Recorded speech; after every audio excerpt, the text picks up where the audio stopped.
చిన్న ఒక్కటే 2 నిమిషాలు ఒక second. I'm Meghana from MPC second year.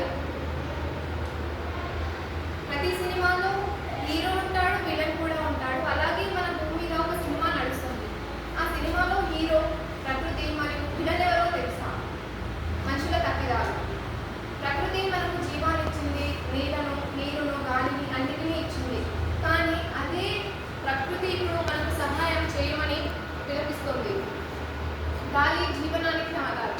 మిత్రులారా, మనిషి గాలి లేకుండా 5 నిమిషాలు కూడా బ్రతకలేడు. మనం గాలిని కలుషితం చేస్తున్నాం. వాహనాలు ఎక్కువగా ఉపయోగించి పరిశ్రమల వాయువులను ఎక్కువగా విడుదల చేసి మనం గాలిని నాశనం చేస్తున్నాం. ప్రతి ఈ వాయువు వల్ల మన ఊపిరితిత్తులు నిశ్శబ్దంగా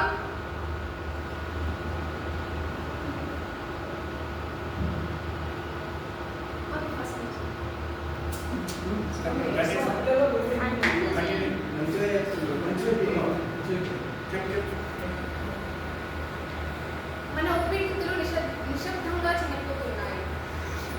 WHO ప్రకారం ప్రతి సంవత్సరం 70 లక్షల మందికి పైగా వాయు కాలుష్యం వల్ల మరణిస్తున్నారు. ఈరోజు ఉచితంగా దొరికే గాలిని మనం రేపటికి ఆక్సిజన్ సిలిండర్లోనే కొనాల్సి వస్తుందా అనే ప్రశ్న మనలో మనం మెదల్చుకోవాలి. నీరు జీవనానికి ఆధారం. నీరు లేనిదే జీవం లేదు. నీరు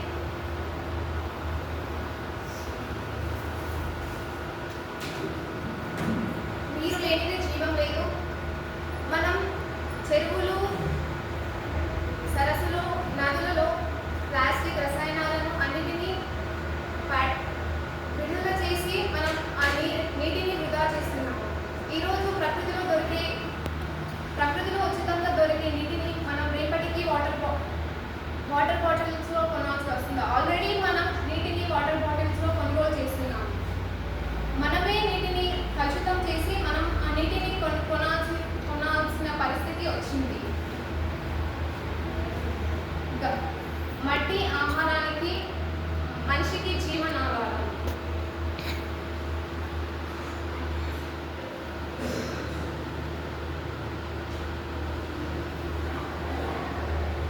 మట్టి యొక్క చర్మం సున్నితమైనది. అదే మట్టి పైన మనం కృత్రిమ ఎరువులను వాడి, రసాయనాలను వాడి మట్టిని బలహీనపరుస్తున్నాం. దీని ఫలితంగా మనకు ఆహారం తిన్నా పోషకాలు లేవు, కానీ రసాయనాలు మాత్రం ఎక్కువ. మనం చేయవలసిన పనులు: ప్లాస్టిక్ వాడకాన్ని తగ్గించాలి, చెట్లను నరికివేయద్దు, నీటిని ఆదా చేయాలి, వాహనాలను తక్కువగా వినియోగించి పబ్లిక్ ట్రాన్స్పోర్ట్లను వినియోగించుకోవాలి. ఒక్కసారి మనసు పెట్టి ఆలోచించండి. మనము ఈరోజు సుఖంగా బ్రతుకుతున్నాము. రేపు మన భవిష్యత్తు తరాలు ఎలా ఇవన్నీ పొందగలుగుతారా, పొందగలలేరా? ఒక్కసారి మీరు మనసు పెట్టి ఆలోచించండి.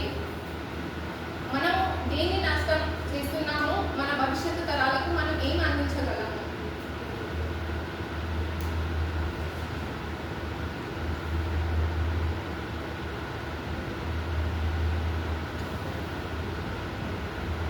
Okay. From MPC first year, respected